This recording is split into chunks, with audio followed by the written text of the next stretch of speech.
सांगितलं, पैसे दिले, कसं घ्यायचं काय घ्यायचं त्यांनी छान सूचना दिल्या. त्यांनी दिलेल्या सूचनेप्रमाणे मी औषध घेत गेलो. साधारणपणे 15 दिवसात माझी शुगर साधारण 256 होती, ती 128 आली. 15 दिवसात एवढा चांगला रिझल्ट मला मिळाला.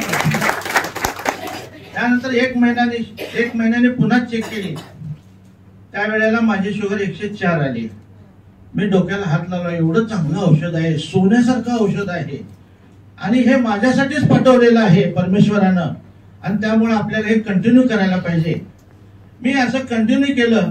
3 महिन्यानंतर माझा HbA1c पूर्वी 9.5 होता. 3 महिने हे औषध कंटिन्यू घेतलं. अँटॉक्स डी आणि अँटॉक्स टी त्यांनी सांगितलेल्या सगळे नियम पत्ते पाणी पाळले, त्यांचा डाएट चार्ट पाळला, व्यवस्थितपणे डाएट फॉलो केला आणि 3 महिन्यानंतर माझा पूर्वी जो HbA1c 9.5 होता, 9.5 होता, तो 3 महिन्यानंतर माझा 5.8 आला.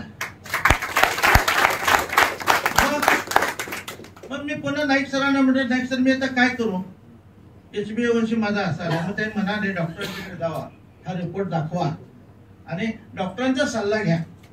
आम्ही याच्या पुढचा सल्ला, गोळ्या बंद करा वगैरे आम्ही सल्ला देत नाही. तो डॉक्टरी सल्ल्याने तुम्ही त्याचा योग्य पद्धतीनं सल्ला घेऊन वापर करा. आम्ही डॉक्टरना रिपोर्ट दाखवला. डॉक्टरने माझी एक गोळी बंद केली सकाळची आणि संध्याकाळची चालू ठेवली. पुन्हा पुढच्या महिन्यात हे औषध कंटिन्यू आहे. पुढच्या महिन्यात पुन्हा चेक केलं, पुन्हा शुगर नॉर्मल आली. डॉक्टर साहेबांना म्हटलं, साहेब मला घाम येतोय.